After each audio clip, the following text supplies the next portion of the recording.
You know, sometimes we don't know the journey that life brings us. Sometimes it goes up and sometimes it goes down. And sometimes we're turned upside down. Do you remember when you were 17?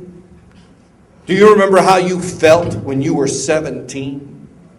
When I was 17, I wanted to go to Sandusky, Ohio. For what is there? Say it like you mean it. What's there? The largest amusement park in the world. Second is Japan. They keep fighting each other.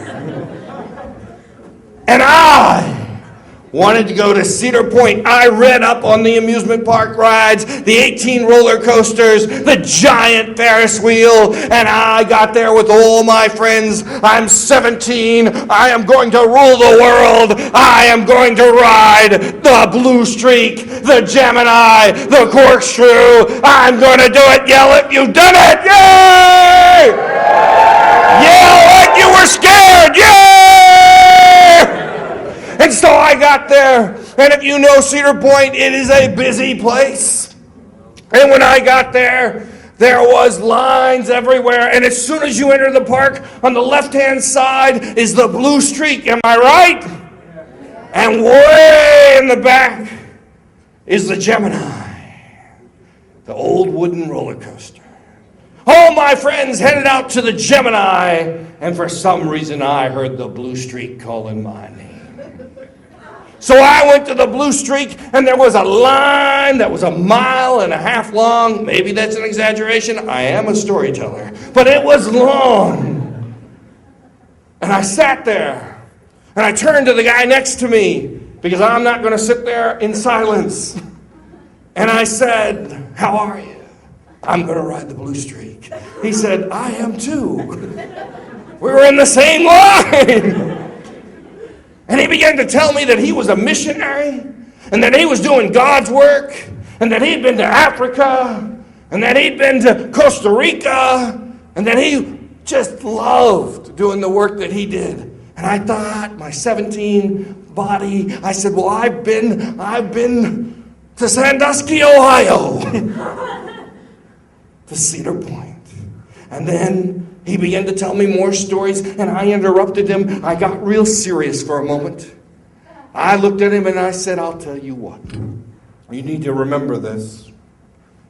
I will be the first car."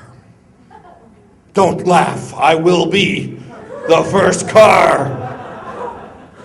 I will be the first car, and I counted it down. I know that some of you have done this. You counted it down so that you know when you're going to get up to that first car. You just keep counting and counting. And I was counting, and I was waiting, and the sun was beating down, and I'm thinking I'd love a Frosty or something right now, but it ain't happening. And I'm sitting there in that line, and I can't leave because the line's pretty long. And I'm sitting there, and we get up to that time when it's that first car, and I look, and there he is, the missionary at the first position. Boy, I thought, what a disappointment. But then this missionary, he did God's work. He looked over and he said, "Do you want to trade?" And I thought, yeah, I am in the first car. That ride goes for 1 minute and 37 seconds. And if you know anything about that ride, it goes up one hill, and that's all that's there. So I went to put on my seatbelt, and it didn't work. I'm 17, who cares? I don't need a seatbelt. Hey, whoa, whoa, yeah, whoa, whoa. Then we go around that first turn, and that's when they put the bar, because when it's going, and the bar stuck right here. Belt, no. Bar, no. Belt, bar, belt, bar. Yeah, I'm a little slow at this point. Belt, bar, and it's going up the hill. Belt, bar. It's starting to register. I have absolutely no protection whatsoever. Belt, bar, belt, bar. I, not so quiet, say, I'm going to die! I'm going to die! And the missionary wakes up. He says, what are you talking about? I said, belt, bar, belt, bar, belt, bar! I'm going to die! I'm going to die! I'm going to die! I'm going to die!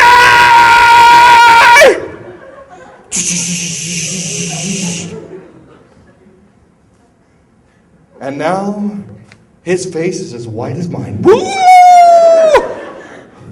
We're up there, and if you've ever been on this ride or any similar ride, there is that second where you stop and your life stops with it. For me, it was a little more intense. So I got way up there.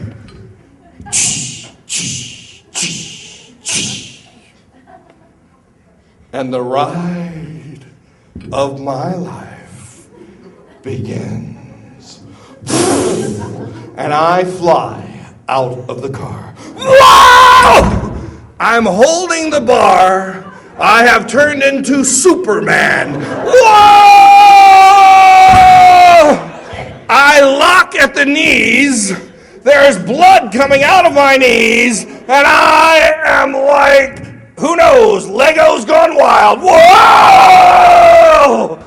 And I'm yelling, I'm going to die. I'm going to die. And I hear behind me, Jesus loves you, this I know, for the Bible tells you so. And I'm saying, yes, he does! Yes, he does! Yes, he does!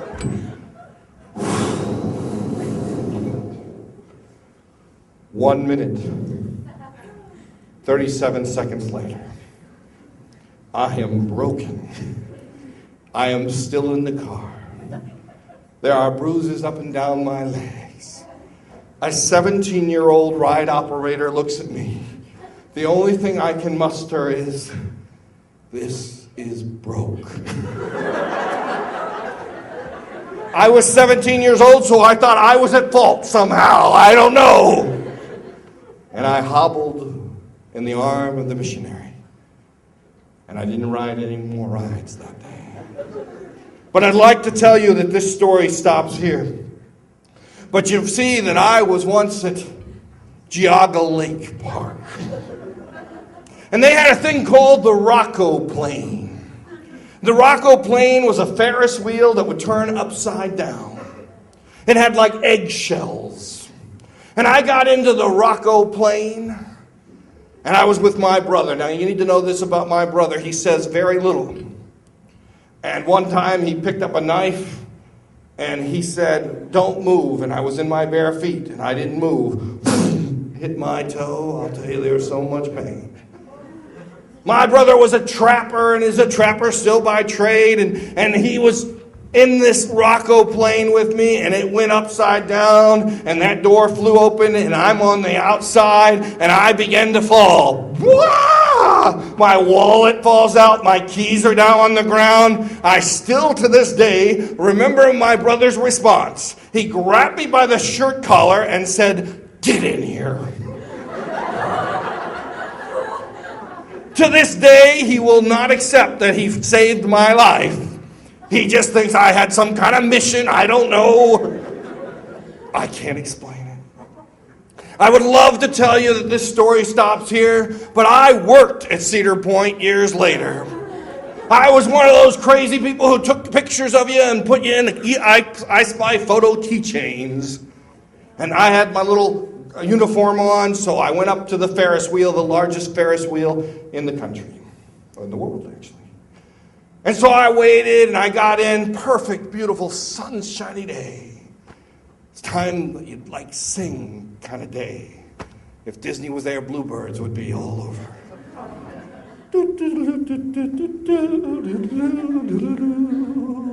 And I got up, and that's when the thunder began to start. And I watched a tree in front of me fall down. And it started to hail and storm, and I was slipping in and out of the car, and I heard an announcement. We will be stopping the ride here at Cedar Point. We don't know when we will start it back up again. I was late for work.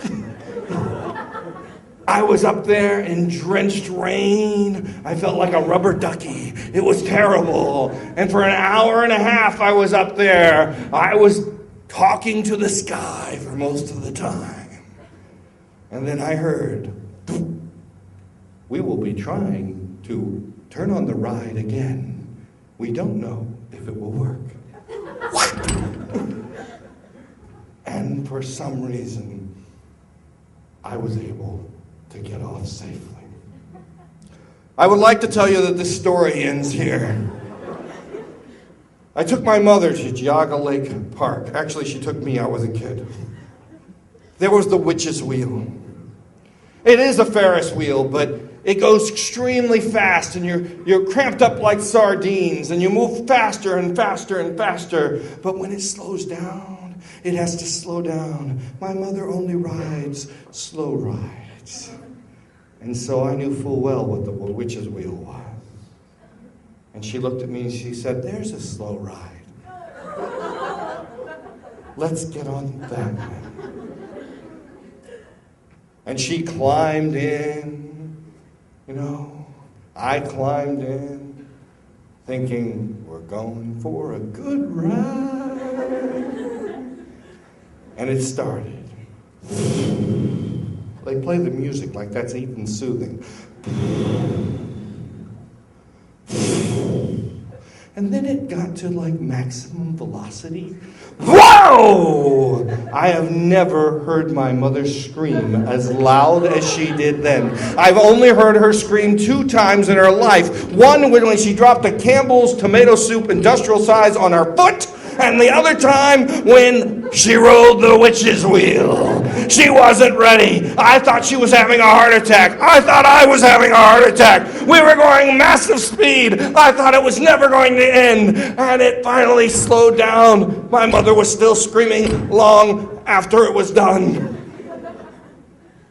I don't want to tell you about her lunch. I don't want to tell you that she sat out on a bench for 4 hours. And I apologized. But you see, the ride doesn't stop here. For you see, sometimes in life, we're up for 1 minute and 37 seconds. We're straight up at the top, but we're not ready to hold on. We're moving as far and as fast, and we're lift up, and sometimes someone you didn't know pulls you back in and says, get in here, you're not ready. Sometimes in life, we put someone on a ride that they didn't prepare for. We've asked them to do something that they weren't ready for. Sometimes we take credit when we shouldn't. Sometimes we go too fast and we don't slow down. For you see, this great roller coaster that we're on, it keeps going. And sometimes we've got to stop and we have to say, it's too fast. I can't lead you if I'm going too fast. It's not fast enough. I need to move further and faster. Maybe you need to keep your seatbelt on. Maybe there's a bar on that for a reason. Maybe someone just needs to say, let me help you. And one way that we can do that is by sitting down and saying, I know you have a story. I will not rush my life. I want to sit down and I want to listen. And I want to hear, because I care that you have taken all the caution and that you are ready for this ride that we're taking together.